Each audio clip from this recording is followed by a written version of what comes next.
And we're live.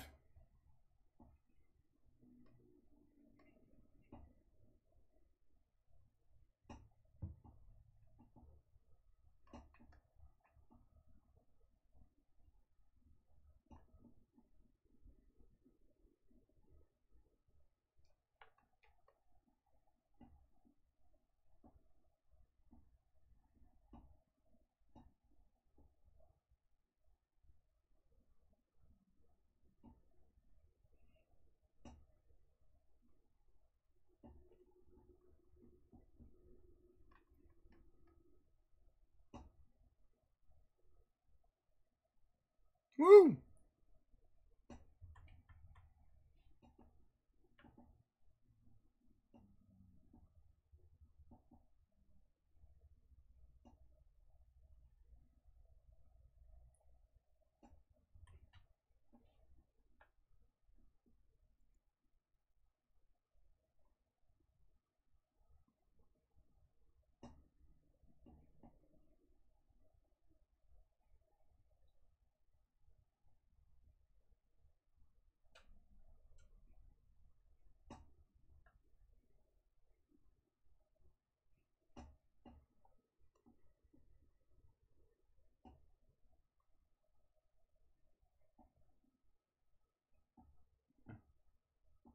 We're having a sound problem? What's the problem?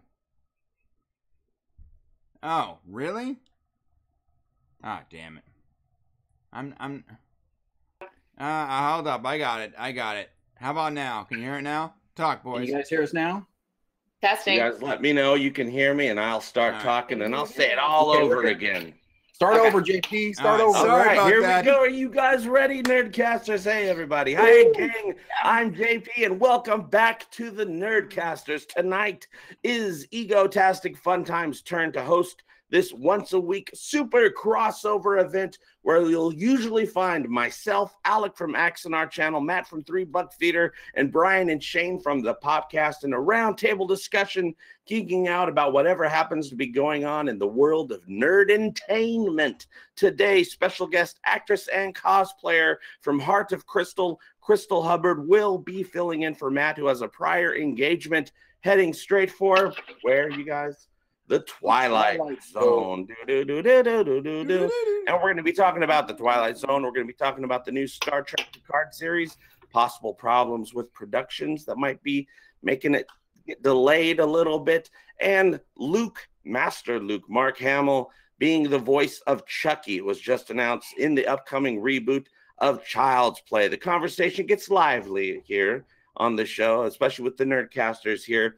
But I assure you that the chat room is open, you guys. So come say hello, get my attention, ask us your questions, and let everyone know what you think by joining the conversation below. Now let's say hello to the Nerdcasters.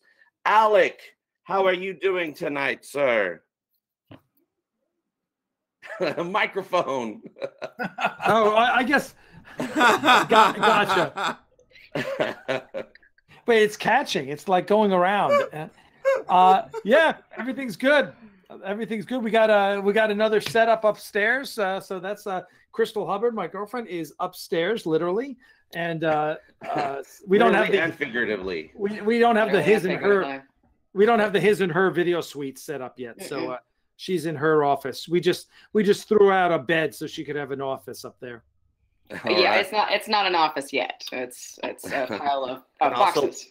Welcome, Crystal. We are always glad to have you on the show.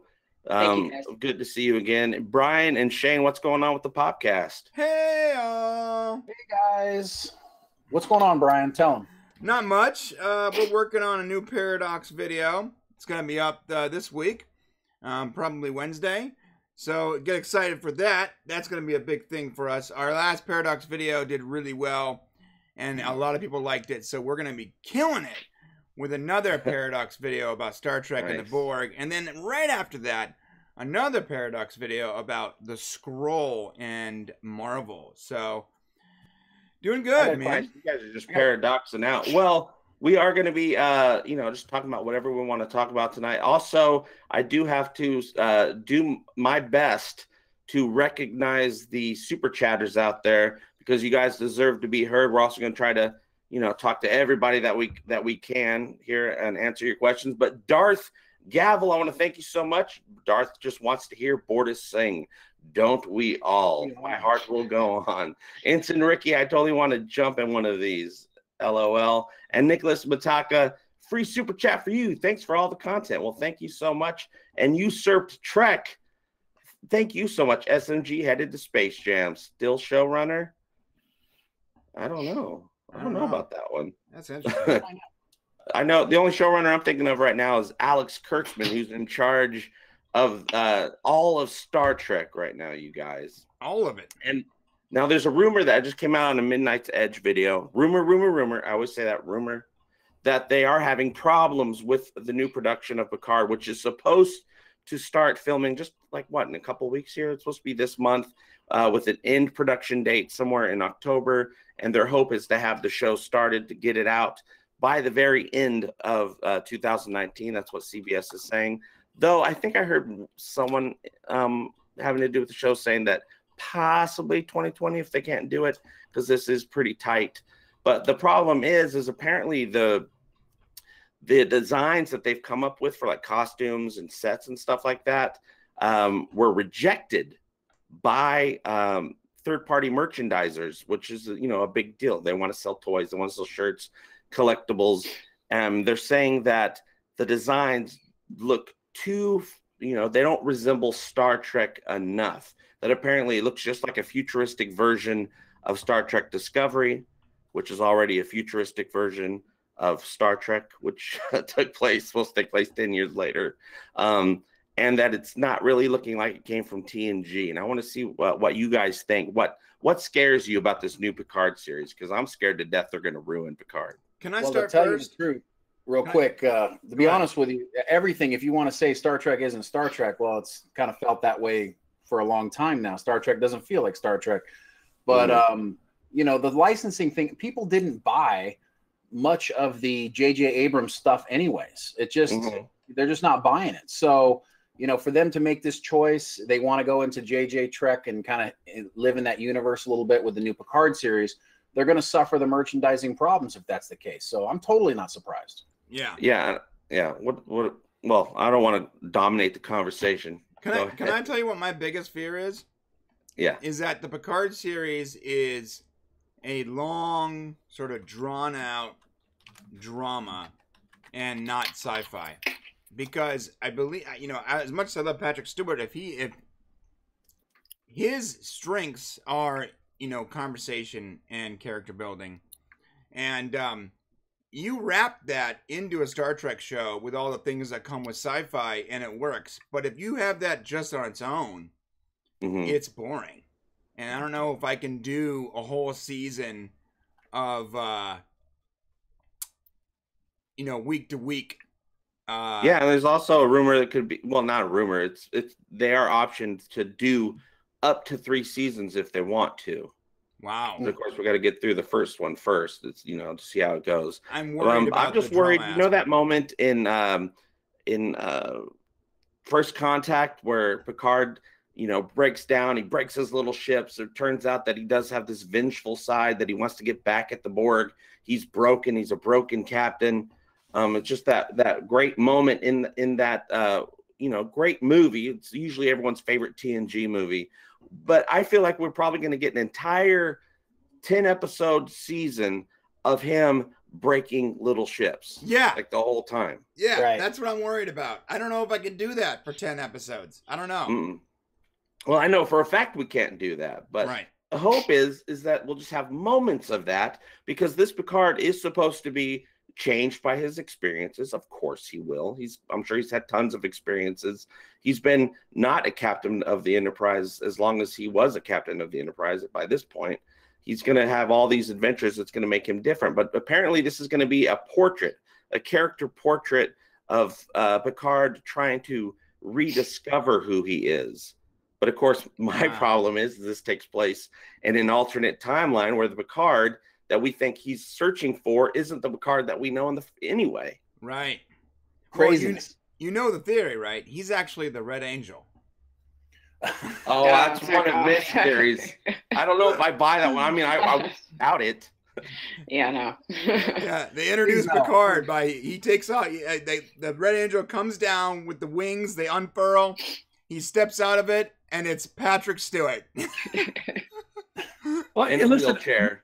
My feeling on the Picard series is, and I, if this rumor is true about the rejection of the uniforms and such, it wouldn't surprise me. My suggestion is they get a different production designer than whoever did the first season of Discovery, because basically everything Klingon that person touched was a disaster. And why? All the aliens are a disaster. Yeah. And I'm not going to disagree with that. My other feeling is what season 2 has done well that season 1 didn't was at least season 2 has taken the fans and what the fans want into consideration. Where season 1 was a big, hey, fuck you, you're gonna take the Star Trek we give you, whether you like it or not. We're indulging our own creative talents. What you want is irrelevant.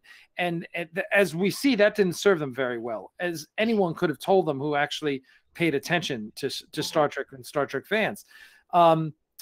So I think hopefully what they're doing in Picard, and maybe this is what it is they're paying attention to that. It's like, listen, we know where Nemesis left off. You have to be a logical extension 20 years after Nemesis. And all you got to do is look at Star Trek Online and see what a great job Star Trek Online has done for that. Because Star Trek Online has taken the timeline forward and dealt with the disaster of the Hobus Nova and the destruction of the Romulan Empire. So if you look at Star Trek Online and take cues from the way they've been so respectful to the fans and to the canon, and a production designer doesn't copy Star Trek Online, but just understands the philosophy behind what Star Trek Online did. If they do that, then I think they can have success. And as far as Patrick Stewart goes, listen, he doesn't play in shit. When's the last time you saw Patrick Stewart in something shitty? Never, because you know what? He's got it. He's in the writer's room, or he's got control over everything. He ain't gonna read a script and go, "This is shit." He's gonna go, "I'm not reading this," right? But he's gonna be involved in the beginning. It's his character. Patrick Stewart is Picard. Picard is Patrick Stewart.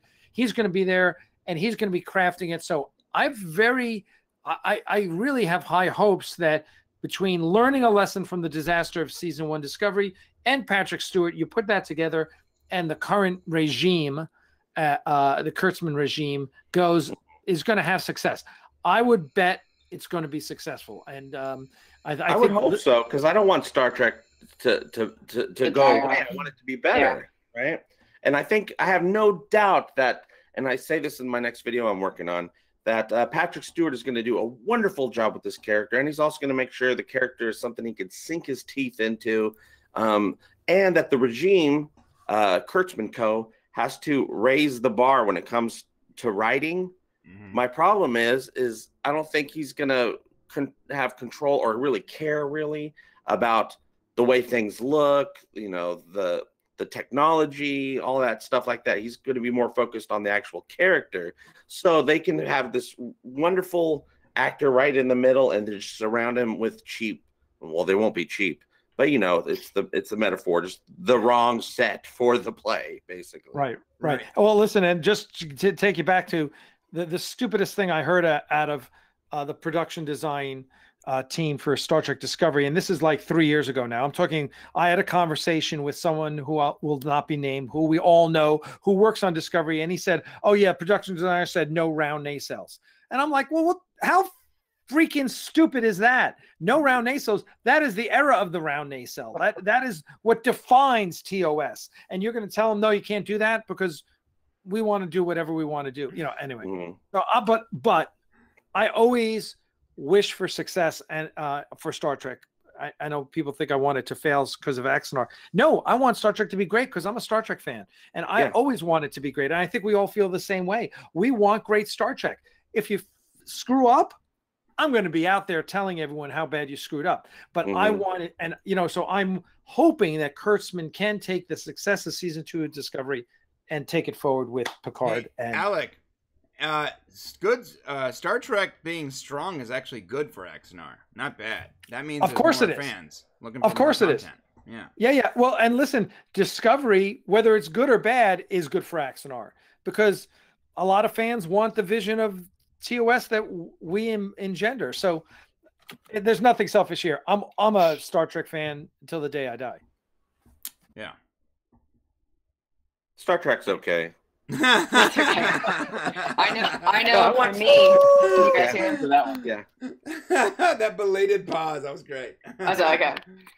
It's. I mean, and for those of us that grew up with Next Generation, like Picard is the end all be all of a lot of the captain for us. It was hard for me to transition to Kirk after that. That's just me. So I may have really high expectations and a very firm idea of who Picard is. Not that I don't trust Patrick Stewart, of course I do.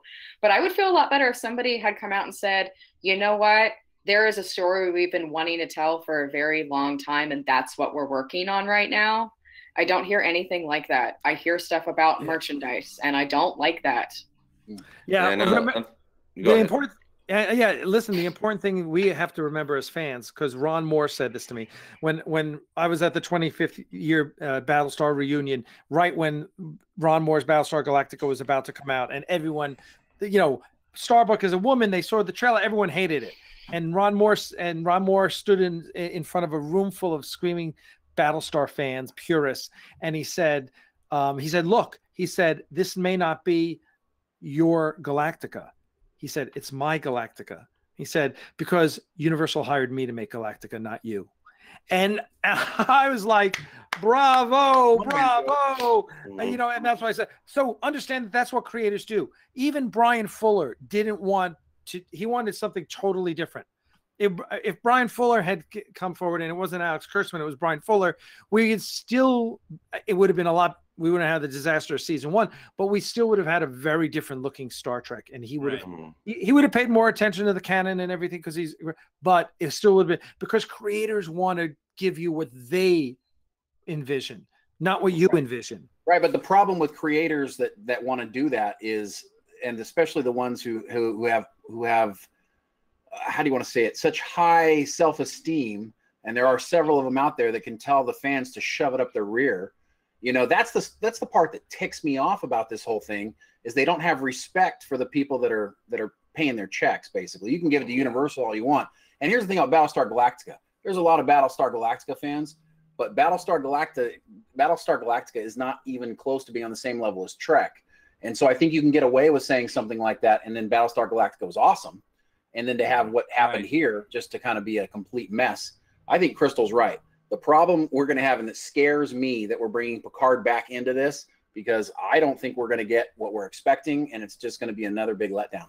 Mm-hmm. Well, what you said about Battlestar Galactica, he does what he wants, but it was great, and that was the difference. That's one of the things that happens in Star Trek all the time. You can go against Starfleet. You can say, no, I'm not going to take that, or I'm not going to, go along with the Prime Directive this time, but you better be right.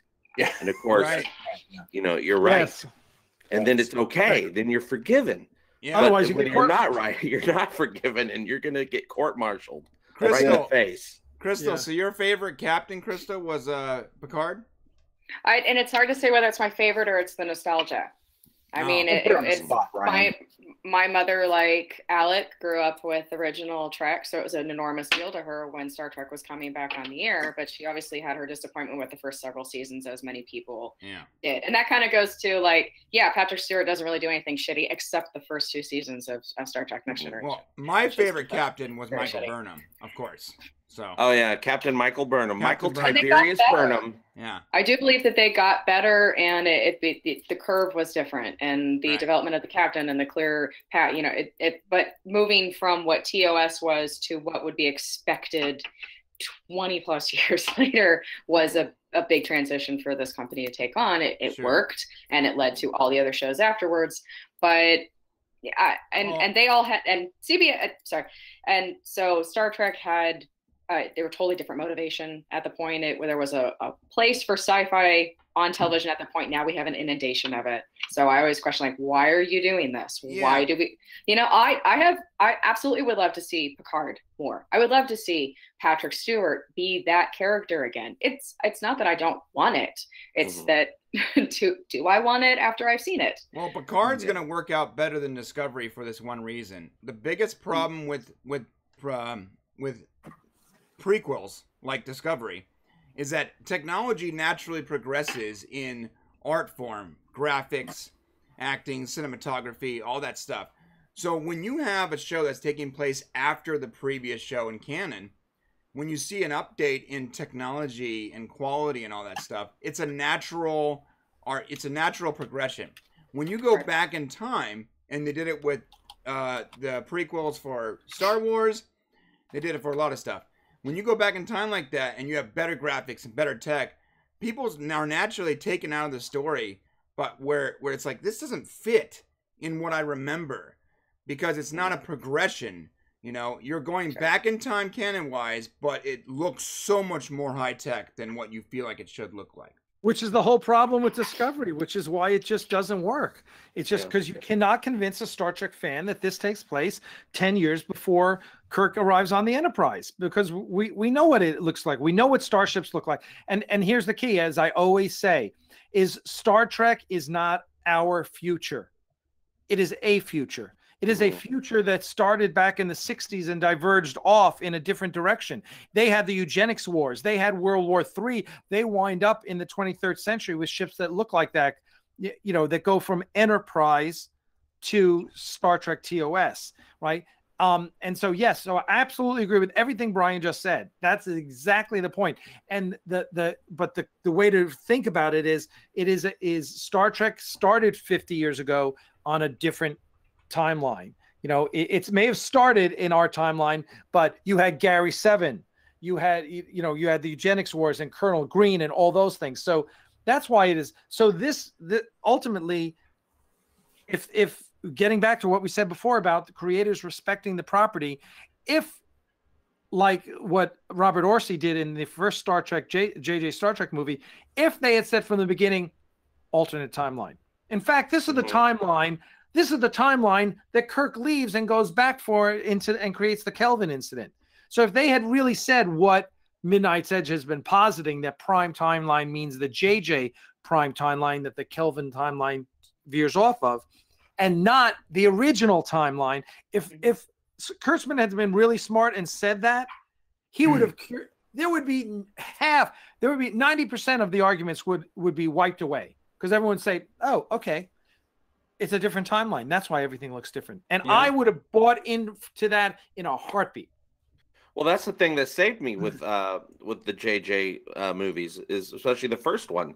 I was a little sketchy. I was like, "Ooh, I don't know." But as soon as it's like, "Oh, it's a different timeline," okay, fine, you're doing your own thing. I was on board for the most part. Now where I can leave that stuff behind, and then I can just judge it on the story and the acting and the performances and stuff like that. Like now it's gotten to the point where with Discovery, I don't even care, because I do not believe it takes place in the Roddenberry universe. So I don't even care about the canon anymore. Now I just care about, why is this a soap opera? Why is everybody over, acting every single little emotion? Why does nobody on this ship have a normal childhood that wasn't, fraught with disaster and abuse of some kind? It's crazy.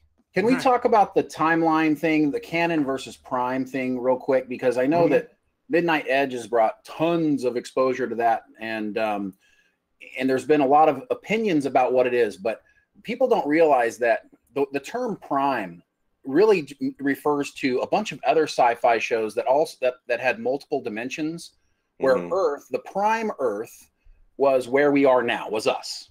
That's prime. And I think that the language, the lexicon, started changing to, the prime timeline instead of what we know as canon. And I think the two things got confused, and then prime got peeled off as a different timeline.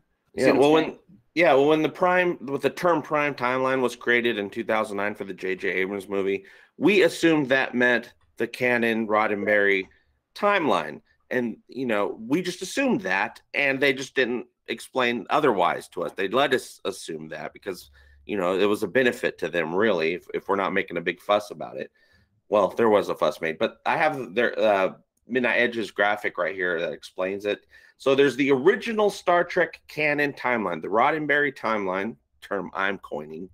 That's Enterprise, the show Enterprise, that then goes off to the original series, the animated series, The original series movies, the TNG era Star Trek, Voyager, DS9, the TNG movies.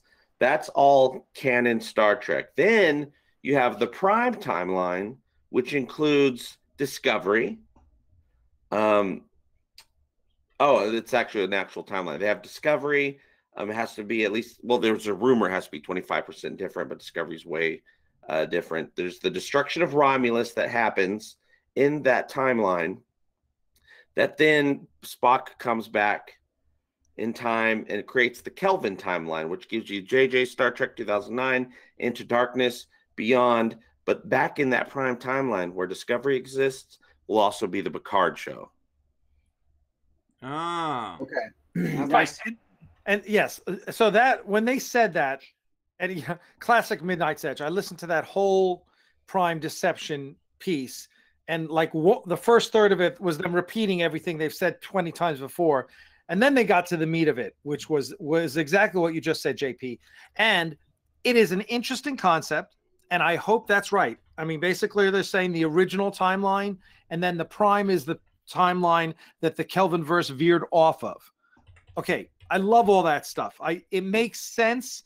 I don't think CBS believes that. I don't think that's what CBS's attitude is. I think they really want to shoehorn Discovery 10 years before TOS, which makes absolutely no sense whatsoever. But I would agree with that. And I will say there's only one problem with that theory. And that problem showed up in Star Trek Beyond at the end when young Spock gets old Spock's personal effects. And what does he pull out of the personal effects? That picture. A photograph yeah. of everyone in their monster maroons from Star Trek 6. Yeah. Now, apparently that photograph had to have a special license attached to it. Yeah. They had to buy separately in order to use it. Now, and they're not allowed to make any type of merchandise having to do with that picture, or else they get in trouble. So apparently all that's with the was it the Telosians in that episode? Telosians. Discovery? The Telosians. Yeah. They looked different, but at the very beginning of the episode, they showed flashbacks of the pilot that showed the way they really look. And then you see them again and they look totally different. Yeah. They especially licensed those things. So they licensed the footage to use in the beginning, right? That obviously they had to do that. And then and so that, and then in the show the Telosians look different because you get back to the license that they have that allows them to make Discovery doesn't allow them to use anything that's not at least 25% different, which was confirmed by John Eves.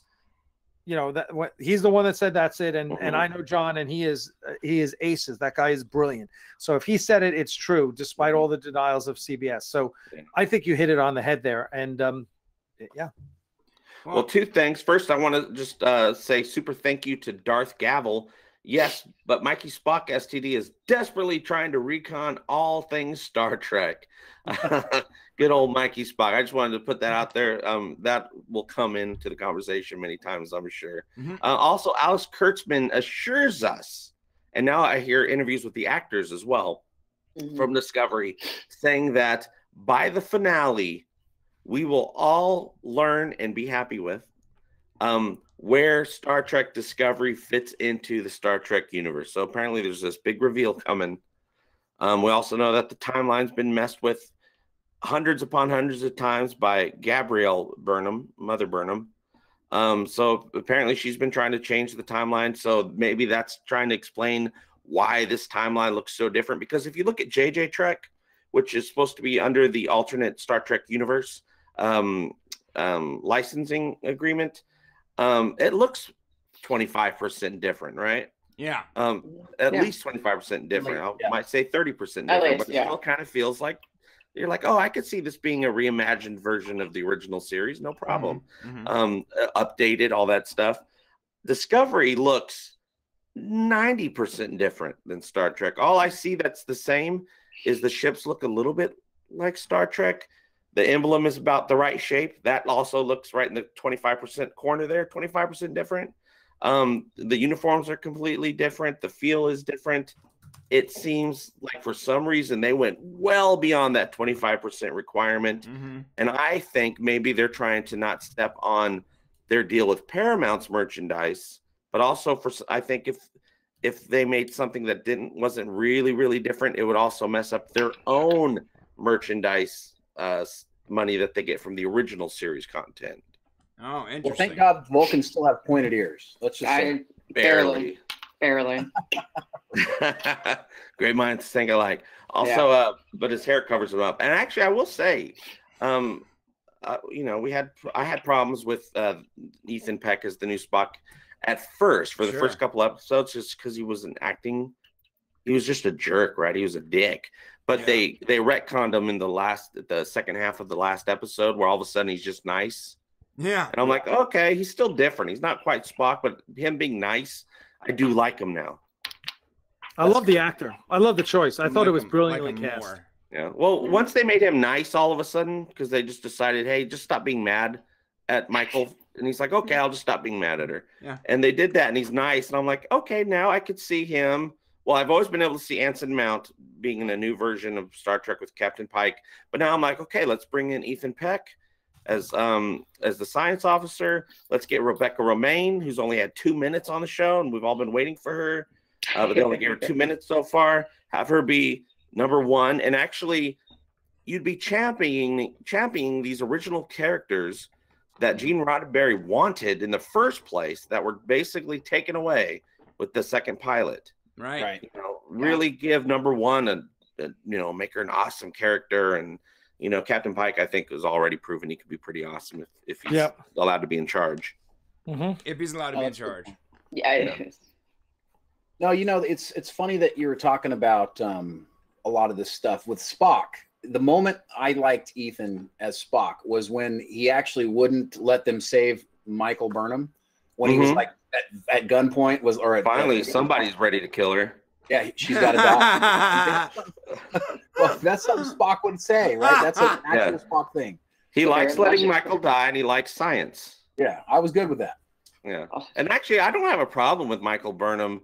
As Sonequa Martin Green playing her is a great actress. People complain about her acting, but I think she's really good. My problem with Michael Burnham, of course, is just the Spock connection, which is lame. Hopefully this time travel stuff gets rid of that.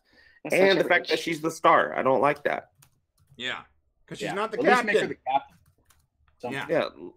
Yeah. At least make her a captain right off the bat, or because then it makes a little bit more sense. But also, let's get this ensemble going. Star Trek is about the ensemble, and how many episodes were there where Picard was barely even in them?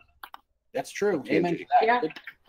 Everyone got their own. Everyone got something else to do. There were storylines specifically written for that. And this one, at times it just seems so forced down our throats. You will like her. Like, no, I won't. Yeah.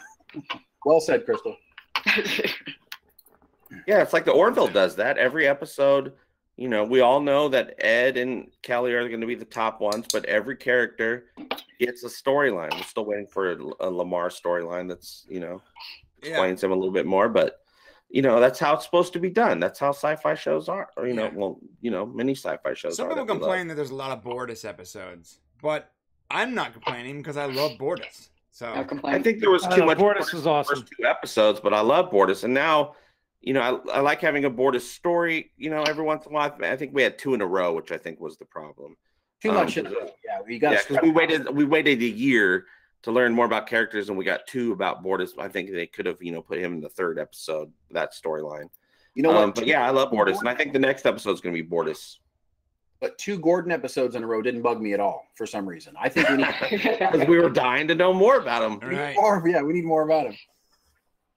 Dude, Bortus with a cigarette is just on the bridge. Was just it's too much. That knocked me out because in my review I said, because I think of crazy things, and I never ever would have thought of the Mocklins getting addicted to cigarettes. Because also we just forget that on primetime television, another thing that Orville has going for it, primetime actual television. That's the prime timeline right there. There you go. We forget smoking exists.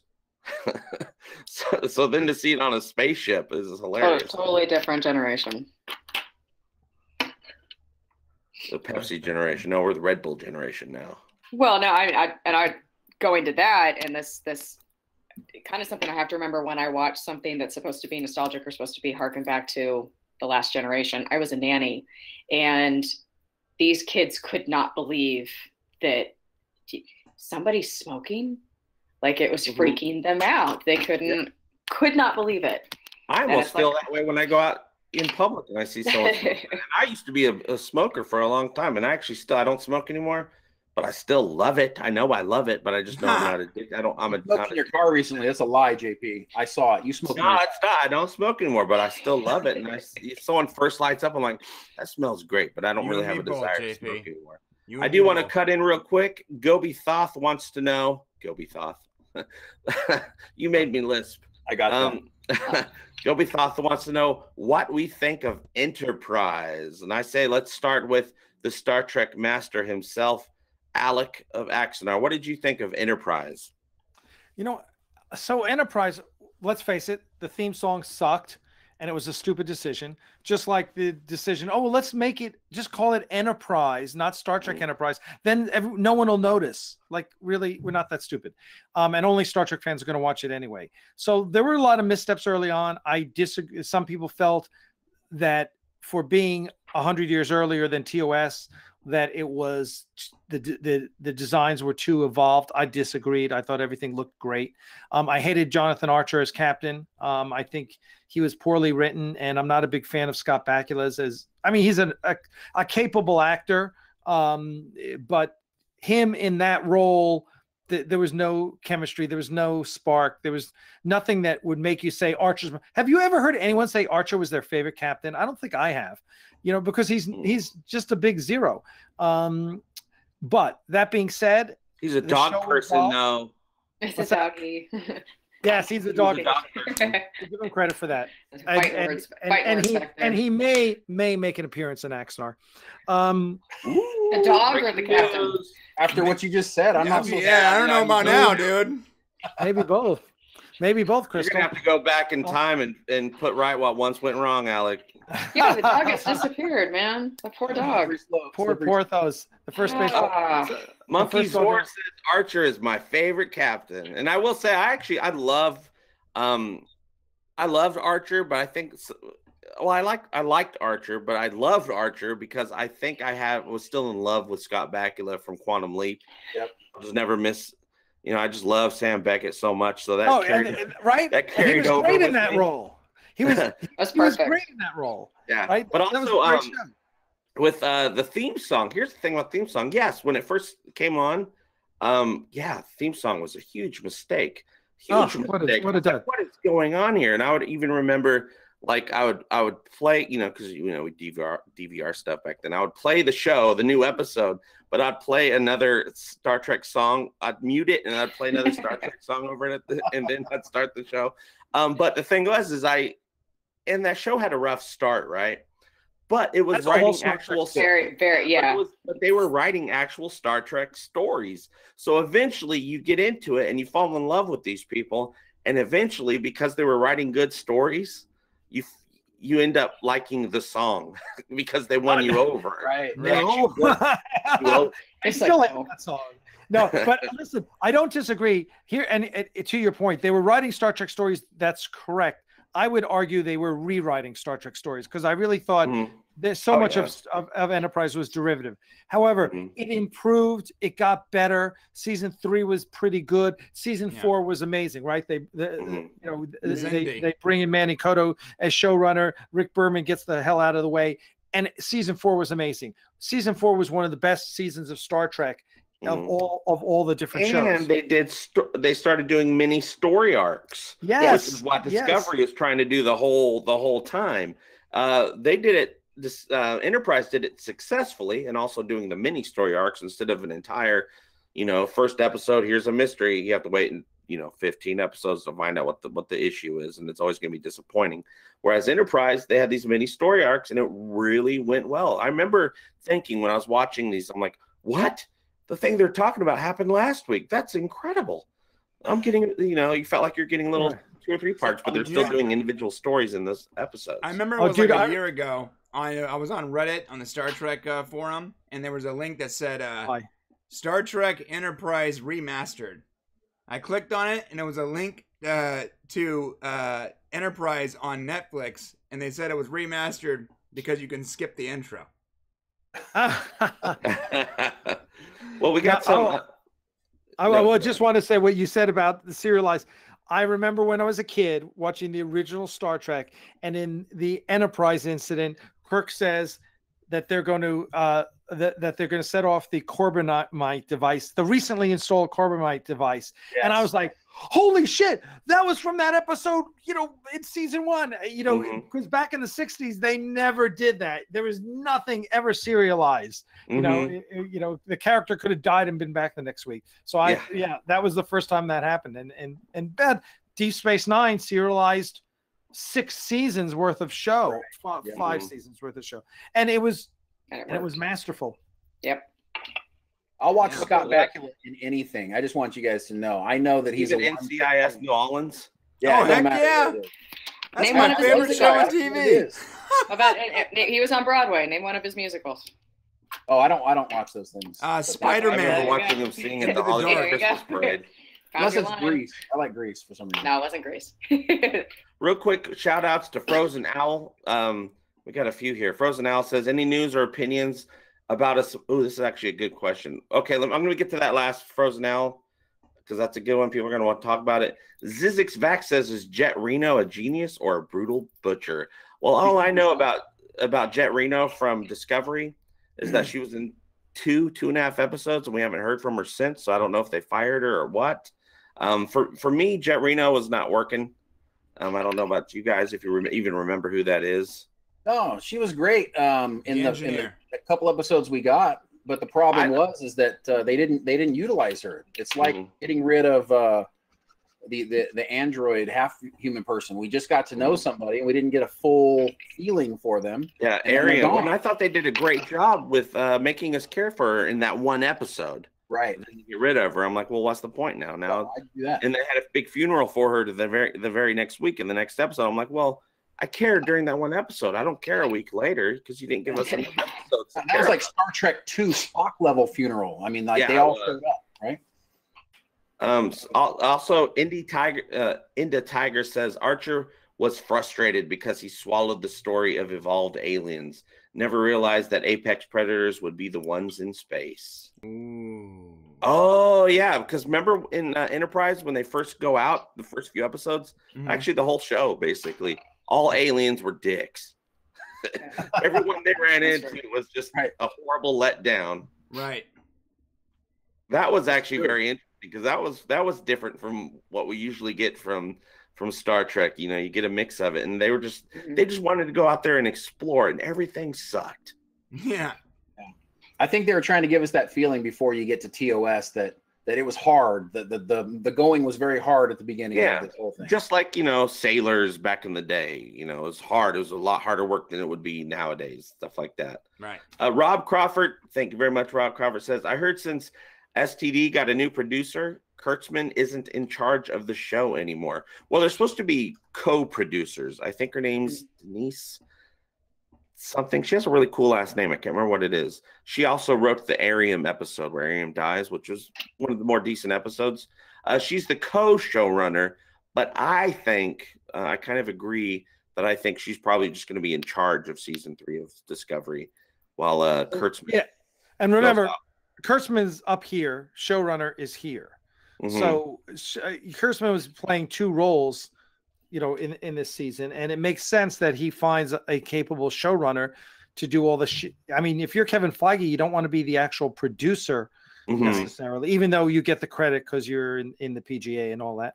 But you don't want to. You need someone actually doing, yeah, I mean, doing all the day-to-day work. Yeah, I mean, it makes sense because he's the one that's signed on for a 5-year mission that hopefully will be canceled by season 3. And then so it makes sense that he would get a showrunner because he's supposed to be handling all these other shows that are theoretically supposed to be coming out. Right. Good point. The End by JP. So let's go to Frozen Owl. This kind of gets still in the Trek world, but it's very interesting, and I'm sure we all got opinions on this. Any news and or opinions about a supposed R-rated Quentin Tarantino Trek movie. Which, by the way, let me just say, I pretty much am sure that Star Trek Discovery is rated R. Wait, explain why. Well, first off, how are you going to make? One reason nobody wants to make toys is how are you going to make a toy of a naked Klingon zombie raping a dude? Okay, you're right. And all the F-bombs. I see the pop figure model. Of Wait a minute. Wait a minute. A naked Klingon zombie guy raping a dude. Well, yeah, what the Klingon Empress, right? They had that whole flashback last season of her with that nasty man. They just made her body look like a zombie. The alien, not alien. Now Klingon I bodies want that. are almost as bad as their faces. JP, I want that toy. Can I get that toy? I'm gonna put it right behind me on my It's more shelf. than a toy. It's your new friend, Chucky. Here's your new toy. You ready? Go back to Enterprise. We're talking Enterprise. The basically the first episode where they're taking a sonic shower. Her and Trip and that's like an R-rated. No, show. it wasn't a sonic shower.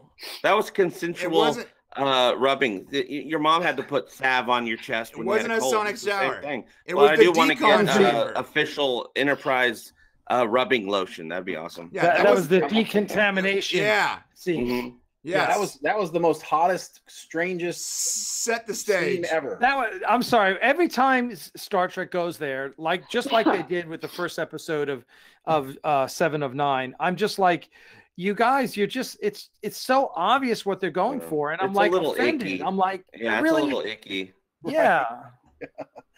Well, if you're a kid, it's okay. If you're a teenager, I guess so. I know. I was at an age where it was awesome. Yeah, so was I. I. Liked the song at that point, but it was awesome when I was that age. But I was now at that age where I was like, I love like, you're Borg. manipulating me. I'm into Borg now.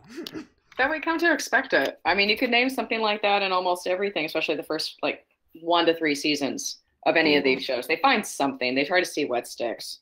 Mm-hmm. Oh, and none of it compares to, if any of you guys, I'm watching Strike Back. Seasons of Strike Back, which is a great BBC counterterrorism show. It's really awesome. But every episode has a full-on softcore porn. It's Skinamax. Yeah, it's on Skinamax. Of course it does. Every freaking up, they blow something up. They play with their guns and they screw a skinny, vapid woman. That's on Cinemax. Every time. In prison, it's on Cinemax. That's not on BBC. Yeah, Strikes Back. Yeah. That's it. I remember I saw the first few episodes of the very first season of that, and I was like, well, I can't watch this unless it's after my children are asleep. So I guess I'm not going to be watching this. It's a great show.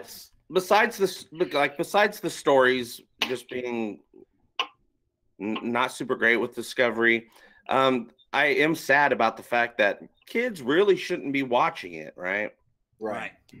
And that takes this is away a reoccurring problem in a lot of new entertainment and news. Right. Yeah, and even in the new Twilight Zone, which we'll get to, the new Twilight Zone, some of the same stuff. We'll talk about it here in a little bit. But actually, what are you guys' thoughts on the Quentin Tarantino Star Trek, like rated R? I would love to see it, but it's not going to happen. I was open. Yeah, I was open. Totally curious. Yeah, I'm curious too, because also I think Tarantino kind of has this thing where if he's going to do something that's a period, I think he would make it a period piece, right? Like it'd be like a 60s version of Star Trek, right? Yeah. I mean, you'd see people walking around that ship with afros and stuff. Oh yeah. As long as Samuel L. I think he would totally do it that way. Yeah. Just Sam as long as they got Jackson's Samuel Klingon. In there somewhere. You're good. Period piece, right? But Jackson is Sulu. Yeah, but It's your period piece. there'd be a lot of violence and a lot of cuss. Seth Basil's a stun mother. Yeah. But also, I think it'd be okay because for me, it'd be like a one and done type of thing. They're not trying to build right. No, I think that's true. Like a side standalone story. I'm like, okay, it's a side of just a crazy thing. I would trust it. Yeah, I would trust it if they say he's a fan. Great, awesome, and I've really enjoyed things that he has done as a guest director on shows, even well-established shows. He's clearly a fan. He was able to pick up the tone very well. It's not like it suddenly felt like a Tarantino movie Yeah, I do worry. I think he's gotten better with because sometimes it seems like when he's writing a script, he's just trying to say, what would Quentin Tarantino write here? And, it just becomes too Tarantino within Tarantino. But these last couple of movies, I thought he's gotten a lot better with that. So he won me back with Inglourious Bastards.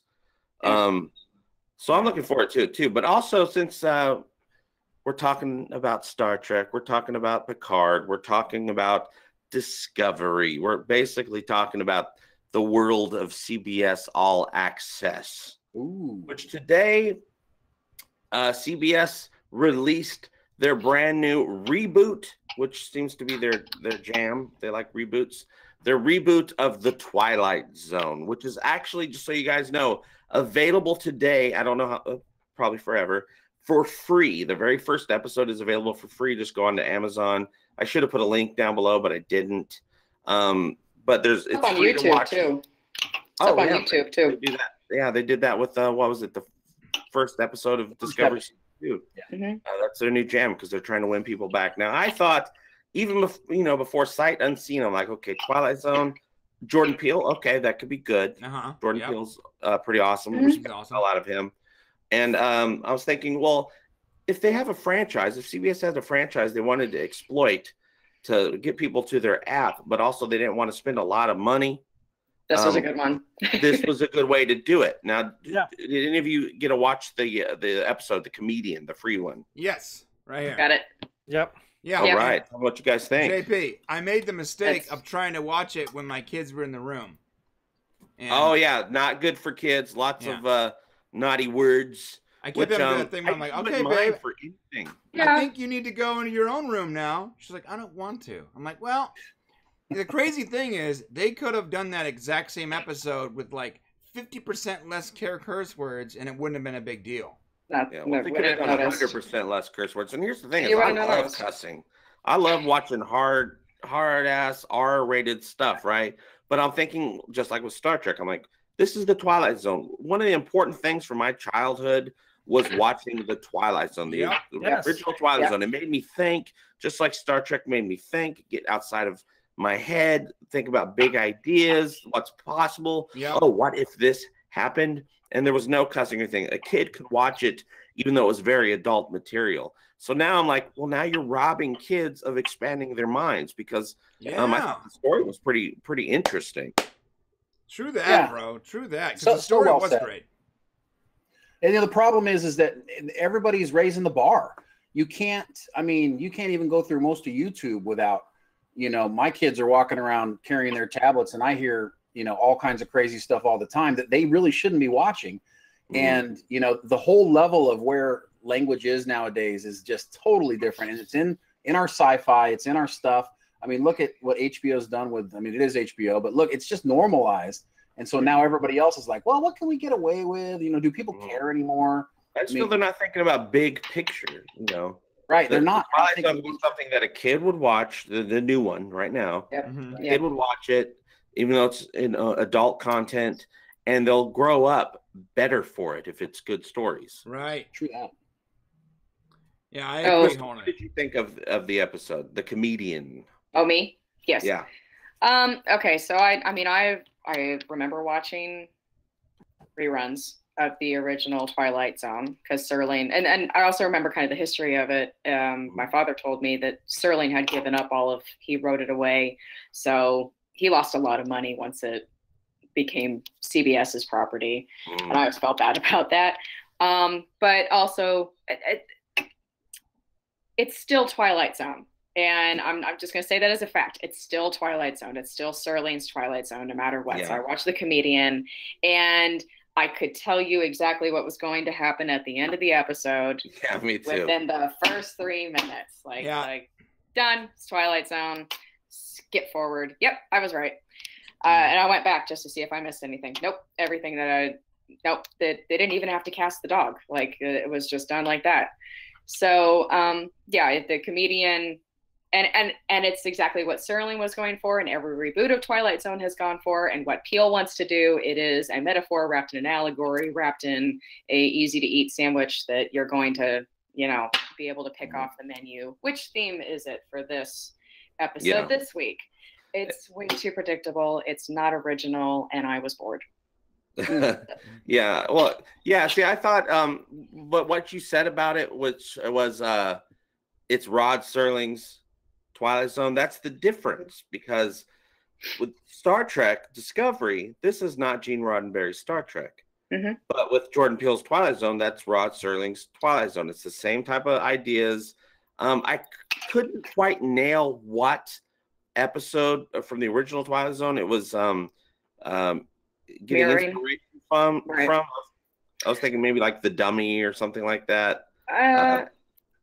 Maybe. I think it's more of a bigger theme of it, like careful what you wish for. I mean, it was absolutely like, if you really want this, it's going to, and that's exactly what Peele said. The narrator said in the end was, if you're going to have to give up everything that you love, and what's the decision you're going to make when you're on the brink of getting everything you want, especially when it comes to something like entertainment and show business. Like and it's, I mean, there's nothing wrong with it, except that I'm sorry, I knew how it was going to end within the first few minutes. Oh yeah, absolutely. I mean, I could tell. I mean, I didn't know it was going to go as far as for those of you beautiful people watching. Gobi Thoth, thank you so much for your super chat. Black Mirror is the new Twilight Zone. It really is. It doesn't quite have the feel, but has the same idea. Exploring, exploring awesome what if ideas. Yeah. No. I agree with you, Crystal, in one sense. I did know basically what was going to happen. I was like, okay, either he's going to race his girlfriend. I'm sorry, spoiler alert. He's either going to race his girlfriend or himself. And I'm assuming at this point it's going to be himself, right? Yeah. And I was right. It was still a really fun watch. But the twist for me was when they opened up with the camera shot of the wall with the fake audience. And when they closed with the camera shot of the wall with the fake audience, and now that comedian's in there. And there's a question he asked, well, where do they all go? And then they answered that question without even saying a word, just with that closing shot. And that was really cool, man. Well, I really like the style of it. For those that didn't get to watch it, the main premise of the comedian, the first Twilight Zone offering free on Amazon right now, is a comedian who sucks. He just tells political jokes. He's not even really telling jokes. He's just doing commentary on political stuff, and the audience hates it. He meets up with a mysterious, I guess used to be a comedian played by Tracy Morgan. Tracy Morgan. And which was fun.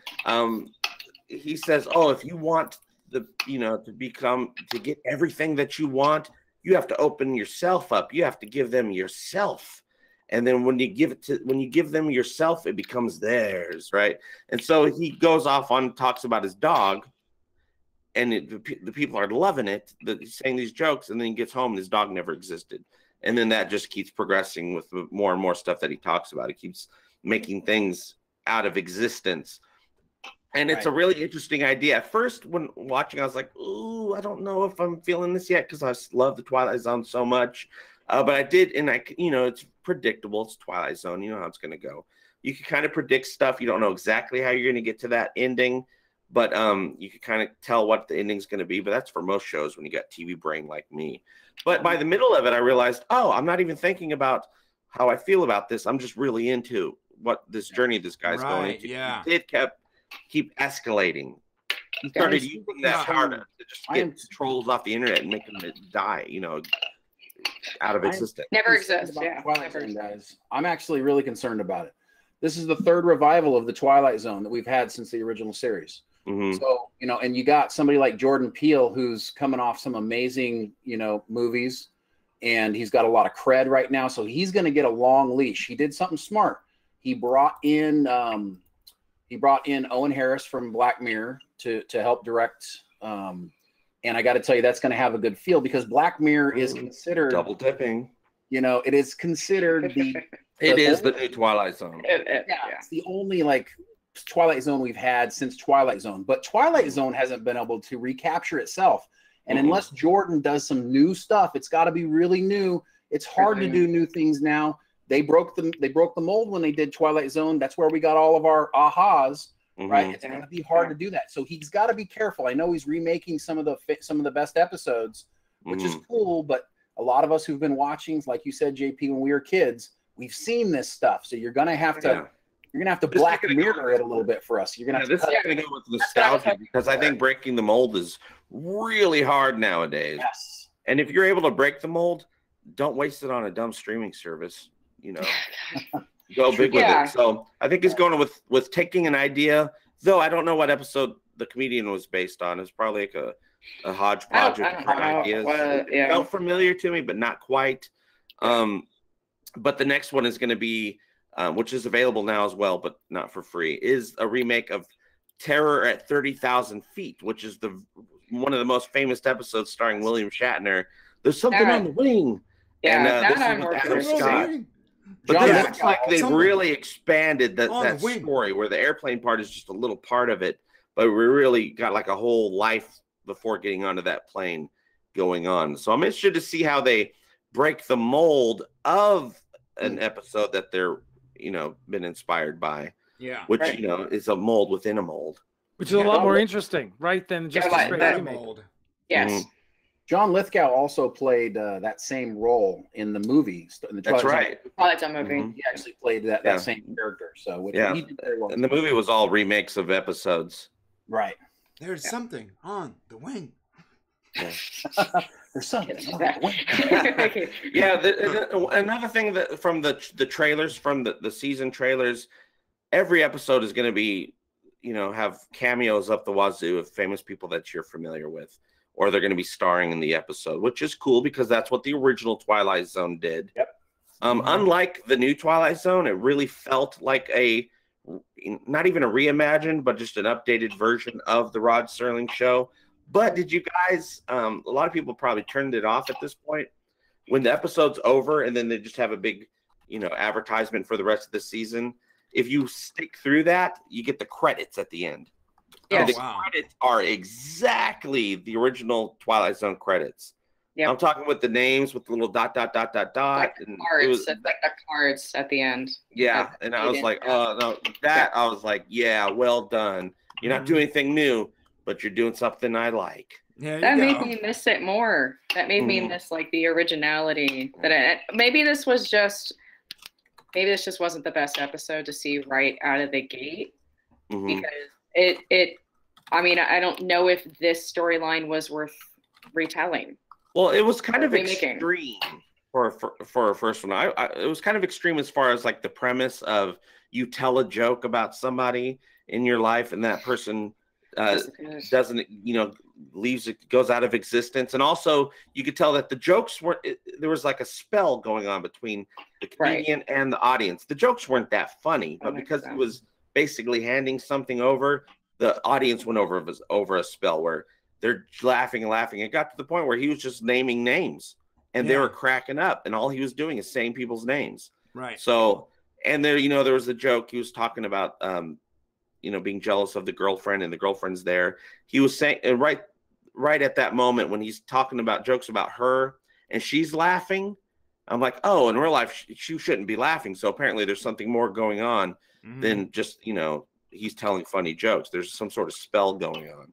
So that was kind of a really big premise to get us into this universe with, as opposed to maybe just something weird going on. And then all of a sudden you find out at the end what weird thing was happening, and it's kind of supernatural, maybe.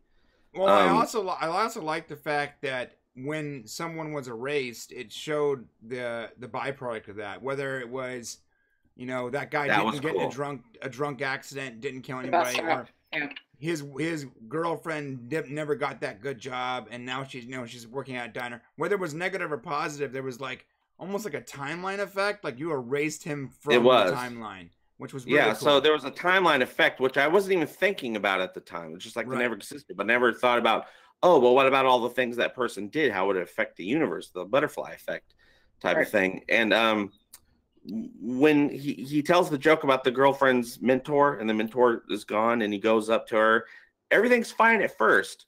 They're in a happy relationship, just like they were before. But then as soon as he asks about the mentor, David, all of a sudden, she's like, what are you talking about? And her attitude changed, and all of a sudden they have a horrible relationship. She has a crappy job. They never took that trip to France. Paris. That actually saved their relationship. So now she breaks up with him. It just flipped on a dime like that, and that was really cool. Yeah, it was like a cool lingering effect. Like it took a while for the timeline to adjust. It was very, very sort of Star Trek-y the way that you would. It was very sci-fi. That's one thing I always loved about Twilight Zone and Star Trek is they would always both present ideas like that. Like there would always be an episode of Star Trek, especially TNG for me because that's my favorite. Where I'm like, oh, that's like a Twilight Zone episode of Star Trek. Like maybe the one where they wake up and they don't remember what happened and Worf's arm was broken, weird stuff like that. Reoccurring. Or Crusher ended up all by herself on the ship. Oh yeah, that was a great one. I like that one. The time bubble. And about that's people going out of existence, being erased from existence. The time bubble, and people they wouldn't remember each other, which was fantastic. Yeah, this is all just Twilight Zone's a ripoff of the Next Generation. That's what it is. Yeah, or vice versa. Yeah. All right, what's next? That's it. That's all. No, just kidding. First off, I want to say thank you to Michael Cannell. Oh my God, this is the best team show ever. Thank you very much, Michael. Don't forget to tune in. This is every Monday. Hit the we like do button. a round table on everyone's channels. Next week is the Popcast. Yeah. Kiss it. We'll figure out what we're talking about. Smash what you guys it. are talking about then. Darth Gavel says, "Smash, lick, kiss that like button." Do whatever you want to that like button as long as I can't see you. Thanks a lot, guys. Also, the other thing that we need to talk about, because I think it just came out this morning or last night at WonderCon 2019, which is the year we all exist in right now. Mark Hamill released a video saying that he is now the voice of Chucky in the new Child's Play reboot. Nice. Yes. What's Chucky mean to any of you people? Yes. Chucky terrified me. Yeah. Chucky was terrifying. When I got to tell you, I am so happy that they're rebooting this, I think they're calling it reimagining it, and they're reimagining it with Mark Hamill's voice, which is perfect because he is the great voice actor. And it's just perfect. It's a perfect marriage. I can't wait for it. I'm excited. Yes. Oh yeah, Child's Play. First off, I was about the same age as Andy. I guess the little boy's Andy. Yeah. In the original movie, I was probably the same age. Well, maybe a couple years older. I was a little young. When that movie came out, I went and saw it in the theater. Scared me to death. And I loved all the first three Child Play movies, and then they just went on too long. It became kitschy and all that. Right. I still, till this day, will have a nightmare where Chucky is there, and for some reason he can run through the walls, like just bust a little hole through the wall, like a little juggernaut. Make it even harder. Yeah, exactly, like a juggernaut. A little bit stronger than a Cabbage Patch doll, guys. Yeah. And Mark Hamill. Now I am wondering though, have we heard? I saw the trailer for the reboot like a few weeks ago, but I don't recall hearing Chucky's voice in it at all. So I am wondering. Yeah, so I am wondering what Mark Hamill's going to do, because anytime I hear him do a voice, try as he might, I just always hear the Joker. I hear the Joker. It's the Joker. Every time. Even when he reprised his role as the trickster in the Flash. Yes. He was the Joker. That was actually amazing that they did that. Yeah. He reprised his role, and he basically sounds just like a slightly toned down version of the Joker. Right. Yes, you're right. Yes. Which basically is what the trickster probably is anyway. That's what the trickster is, yeah. But he sounds like a discount Joker. Like the Joker to me. The trickster is a discount Joker, man. It's always been that way. Yeah, thrift store Joker. Did he do the animated one too? Did he do Trickster in the Justice League Unlimited too? I don't think so. There wasn't much of the trickster. Sounded a little reminiscent of it, but I remember watching him on Criminal Minds. Mm-hmm.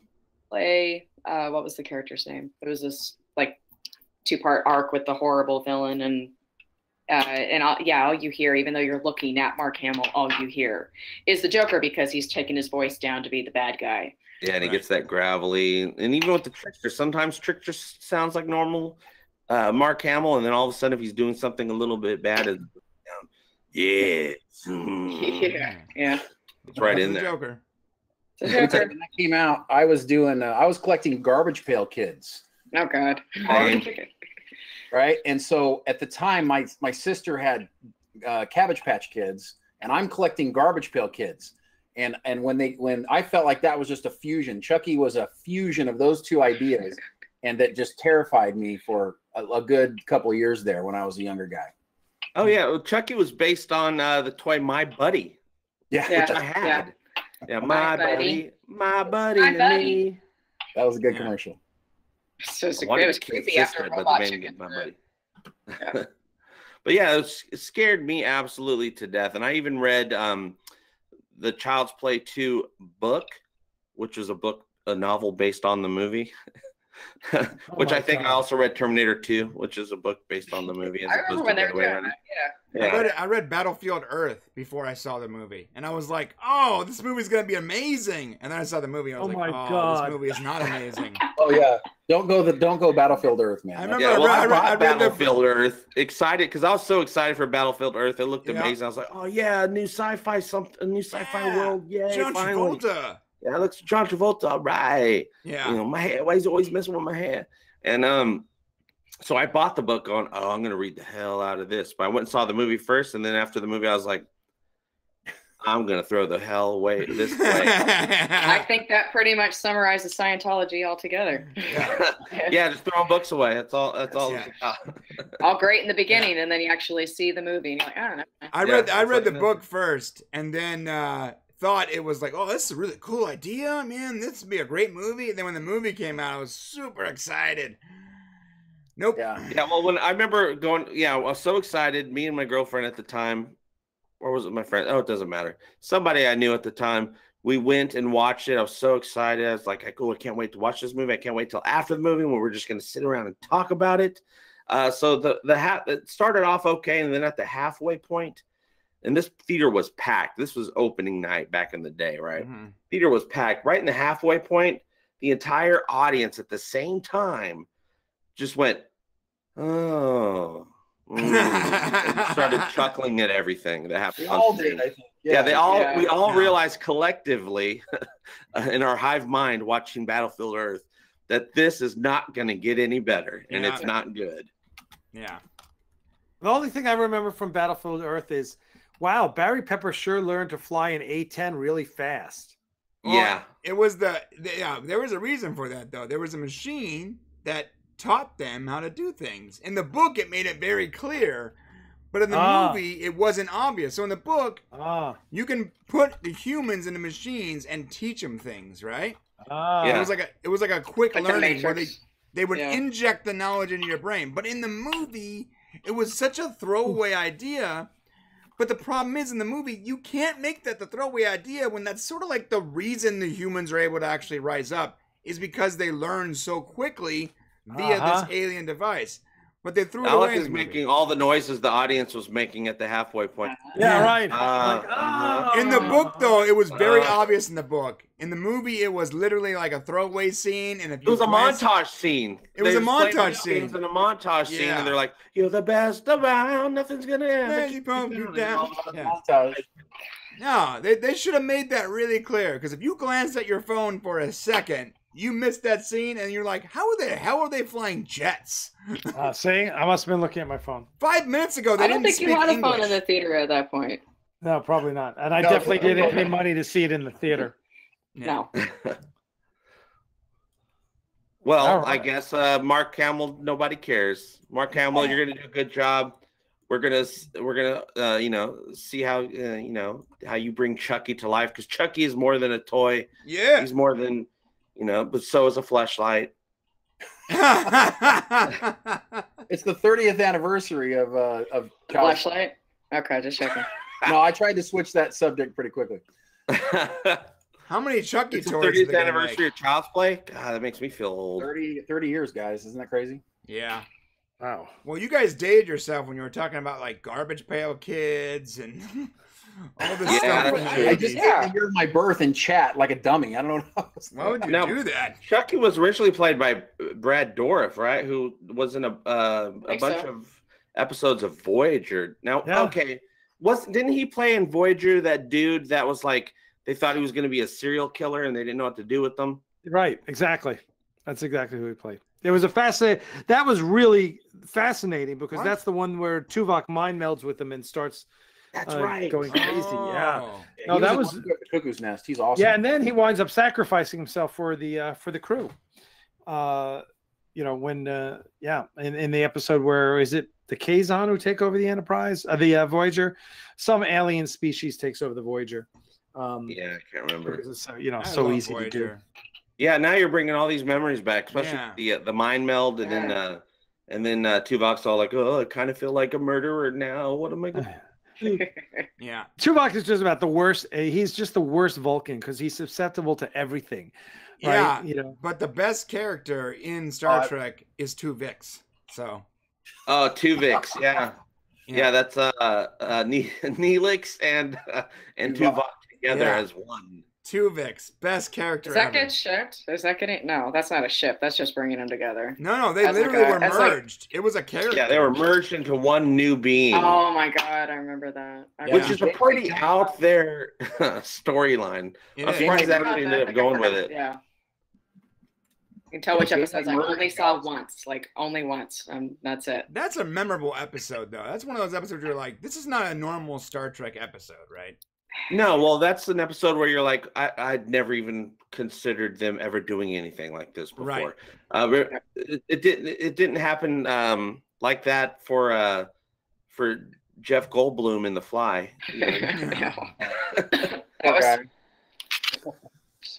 One of the interesting things I heard about Voyager was someone said that, and I don't know if it was a thought that they discussed in the writers' room or if it was just some fan talking about it. But the point of discussion was that the episode "The Year of Hell" was literally going to be an entire season of Voyager.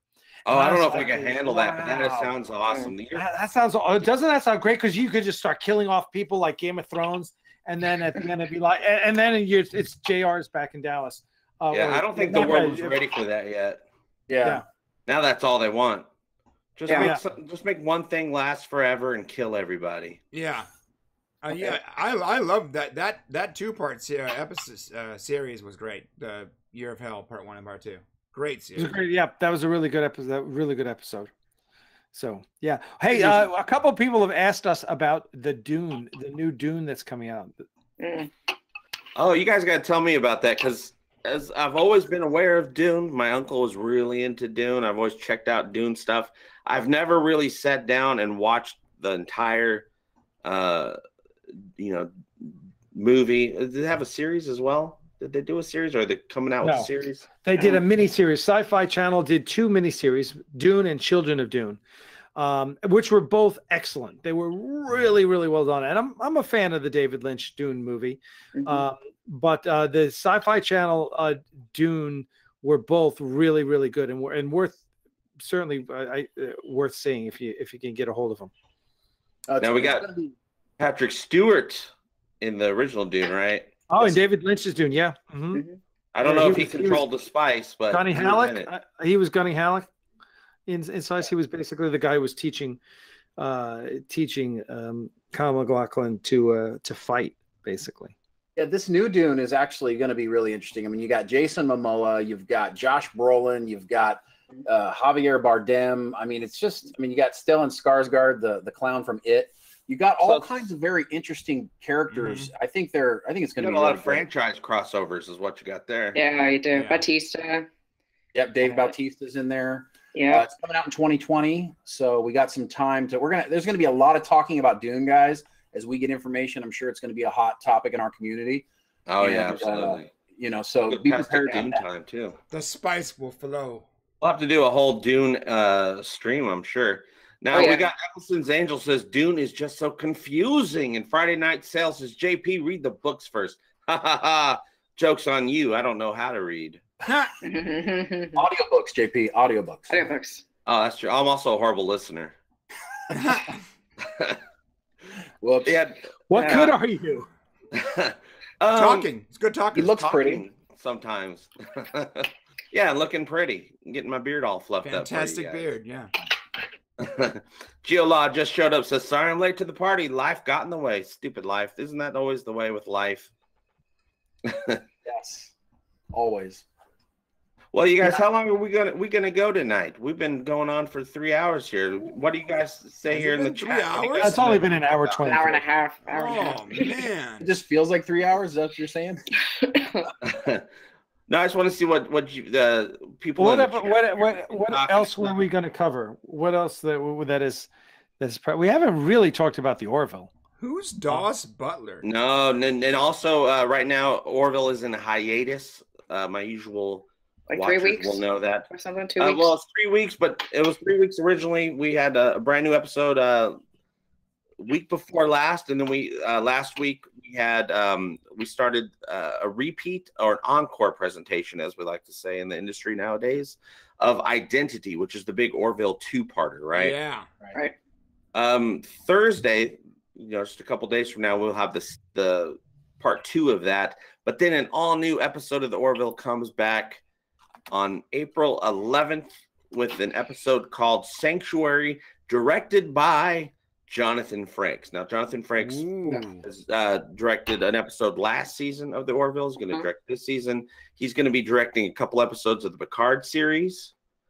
He's also directed a couple episodes. The 2 better episodes this season on Discovery were directed by Jonathan Frakes, which makes me wonder, did they save the better scripts for him? That may be part of his contract. He may get first pick. I would save him for him. Yeah, because I wouldn't have him direct the Red Angel, because that was just a horrible mess, right? Right. He doesn't want that nonsense. He wanted he wanted New Eden for a reason. It was sort of separate but together, Yeah, well, New Eden was probably the first Discovery episode where I almost felt like, okay, I can kind of get along with this vibe of this story. It's not exactly, super great, but I'm like, I'm feeling this. They're actually on an away mission. Yeah. They run into some people. I mean, there's the story that people just gets horribly mangled later on with the Red Angel. But in that one episode before we knew stuff, I was like, yeah, this is pretty great. This is a pretty great episode. And then the Arium episode, which was my other episode that I thought was pretty great, also Jonathan Frakes. Yeah, well, it's the first time Michael Burnham actually listened to her captain in the first Jonathan Frakes directed one, and I'm like, okay, well now Star Trek's acting appropriate. So yeah, so that made sense. Oh, when he jumped on the grenade, I thought he told me, said, don't give away. Yeah, don't break the Prime Directive. Prime Directive. Oh yeah, that's right. Because that was the first time anybody cared about that, except for in the short trek. With Saru, right? Where it's like, oh, well, I can't go back to my people because of the Prime Direct. Well, the General Order 1 is General Order 1 is what they call it. Yeah. Yeah. Now here's an interesting question. Okay, in the last episode of Discovery, the Perpetual Infinity, we learned that Michael's mother, when she escaped the attack from the Klingons 20 years prior, the thing that turned Michael Burnham into an orphan, that she gets into the suit hoping that she's going to go back, a couple minutes to save her family before the Klingons attack, but she gets thrown almost 1,000 years in the future. Now, if you remember the short trek, Calypso, that all took place almost 1,000 years in the future. Interesting. So is there going to actually be some sort of tie-in to that short trek, which I never thought there was going to be? Yeah, I got to say, while I would like to see tie-ins with the short treks, like we got a tie-in with Saru's people, right? I do think it would be a mistake because a lot of people did not watch the short treks or care about them. Yeah, or weren't even able to watch the short treks. Right. Alec, you don't count. Yeah, the bigger audience for is abroad. Okay. Right, so the problem is if they tie it in and you need to know something from the short trek in order to be like, then you're wasting an opportunity. Yeah, which is a big problem Star Wars is having now. Because they keep bringing in stuff from animated shows, and that's like an Easter egg in this movie, or that explains this in this movie, or that would make sense. Oh, yeah. Star Wars did that in Solo, where they brought in a character at the end, and I remember talking to Shane about it, and I was like, why does this character matter, and why do I care about him? And he's like, oh, it's something to do with the Clone Wars. I'm like, I've never seen Clone Wars. Which Never is seen better it. than any of the movies they put out. These I'm animated sure it shows is, but like better than any movies. this is But- a Hollywood blockbuster Right. movie, and you're referencing Right. a Saturday morning cartoon. How are we supposed to know that, dude? That makes no Saturday sense. evening cartoon, but yes. Right. Well, you know what I mean. Yeah, if you're referencing a cartoon, and Yeah. most of the Yeah. audience has no idea, they're not supposed to be like, "Oh, wow, that's so cool," because they don't know anything. No, and it's a big problem. They do it over and over again. And like that's really cool for about 10 people sitting in the audience. Mm-hmm. But And the it's rest just a of us waste of just time like- for everybody Yeah, else. especially since they're always so worried about appealing to the larger part of the audience. As a, it's like, hey, let's try to just do something for the middle part of the audience finally and see how that works. Right. Maybe they're going way too far in one direction or the other. Yeah, it's either too deep cut or they completely ignore canon. Like, can we just like go middle of the road here, make it your own, and respect the canon? Why has it got to be some super deep cut like stuff, or it completely ignoring what already exists? Like, just respect it. Respect the whole thing as like a general rule. And whether you're recreating Star Trek or Star Wars or Stargate or whatever, respect the original canon. Yeah, well, even with the Marvel movies now, the universe is so large that when they make a reference to one of the side movies in the big movie, I'm like, I think I remember that. I have no idea, and now I'm confused, and now I'm missing what's going on because my brain is confused. Yeah. Quick, Usurped Trek says the Red Angel director, I think her name's Hanelle Culpepper. She's the one that's set to direct the first 2 episodes of the Picard series. Picard. Okay. Yeah. There you go. I'm down for that. Yeah. It's the first time. I really don't care about this stuff because I feel like we should be past this by now as a society, but I also understand the importance of it. Apparently, this is the first Star Trek to premiere that's directed by a female director, which is great, but also I just feel directors are directors. To me, I don't care about, This is what the type first of Star girl Trek. wieners or boy wieners. Sorry, this is the first female director for a Star Trek? Really? Premiere. To premiere. Oh, I was gonna be like, are you kidding me? How long? Why has it taken 30 years? No, I mean Yeah, Roxanne Dawson is I was another just gonna say.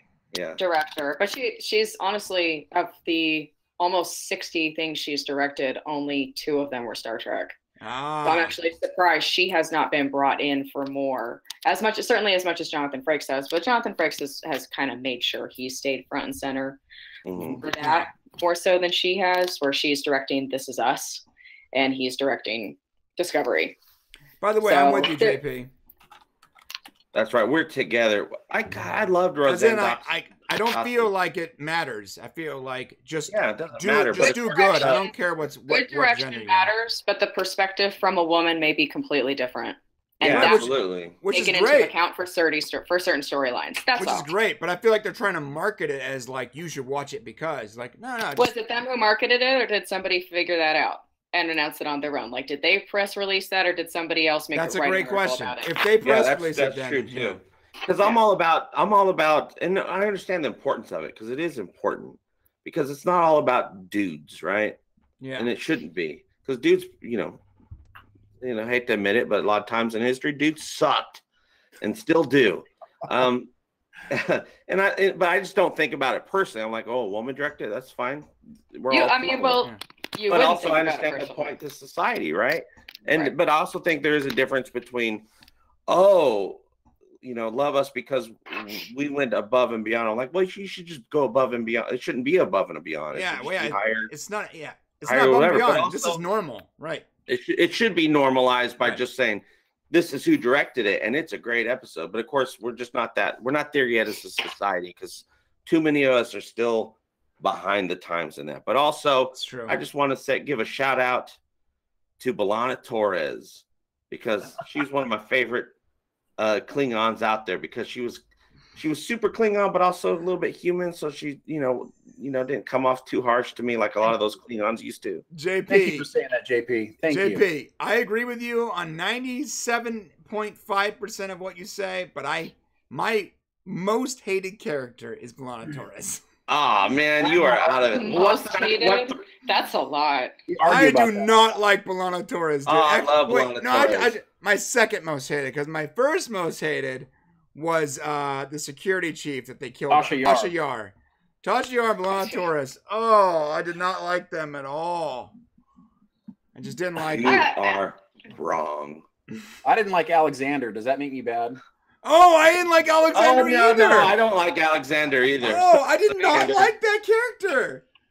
But here's to the point where the representation matters. I'm sorry, the writing for female characters sucks historically in Star Trek. It sucks. They are two-dimensional characters. I looked at the breakdown of a character, that female character, and I'm like, wow, they really threw that character away.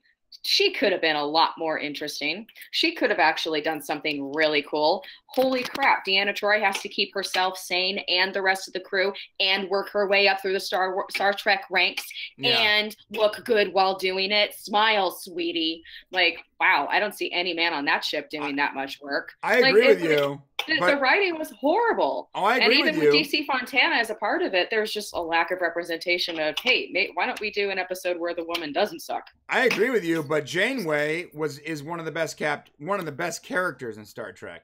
She is, and they brought in a lot, and there was, I mean, that's one of the series where they had Roxanne directing. Oh, okay. Yeah.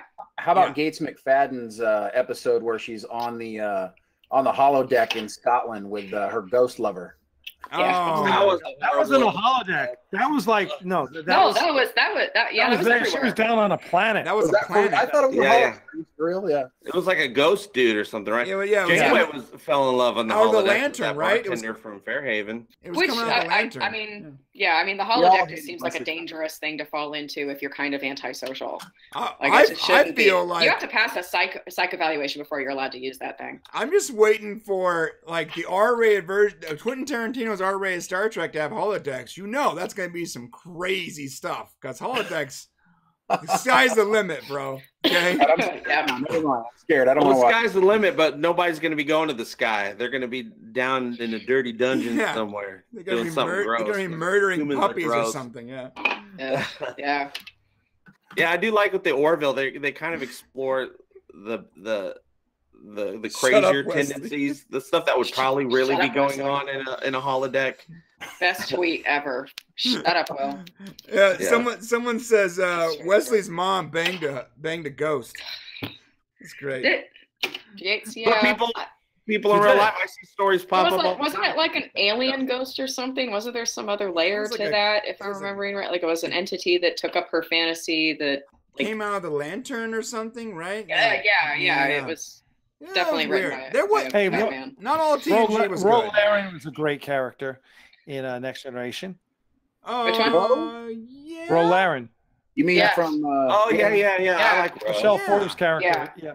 He also played a captain in Battlestar Galactica, one of the side movies they did. Yeah, she was Admiral Kane in Galactica. But that was pretty eye opening. I like that. When you brought in a character like that, we really got to see that there are these patches of space that suck. There are these colonies that are hell and just in prison camps, and to see somebody survive through that and come out. Yeah, she's got some issues, but overall she turned out pretty okay. Yeah, you're right.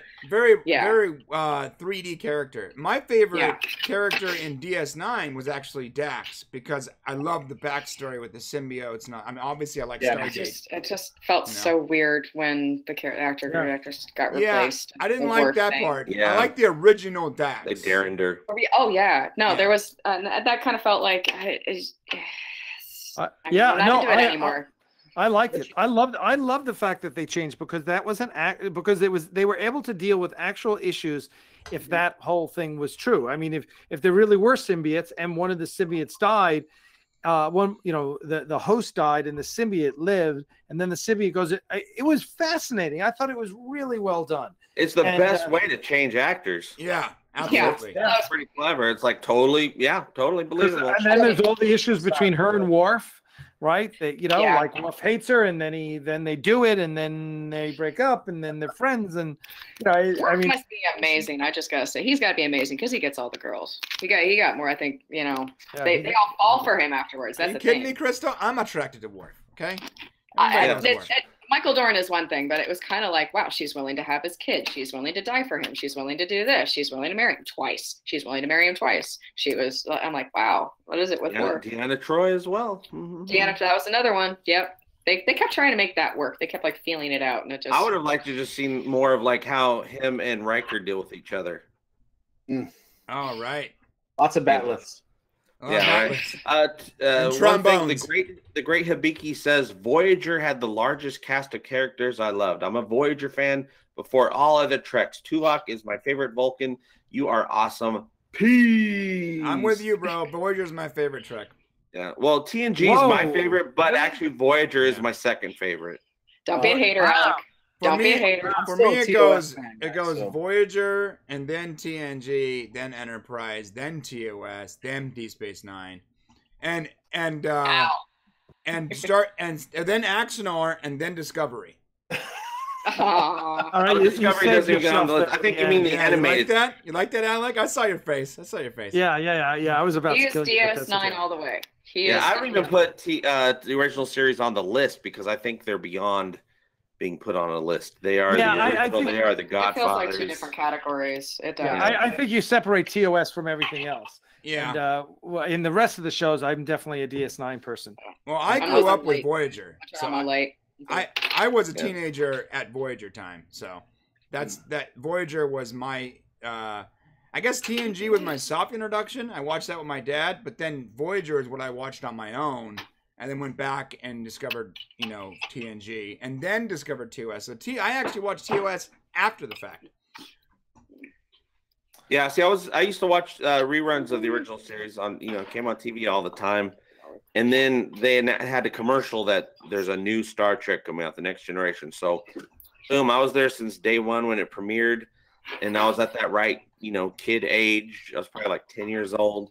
So I've been all about TNG. And then we were so lucky. We got this whole decade and a half, more than, 15 years of Star Trek on television nonstop. Yeah. So, TNG is my favorite.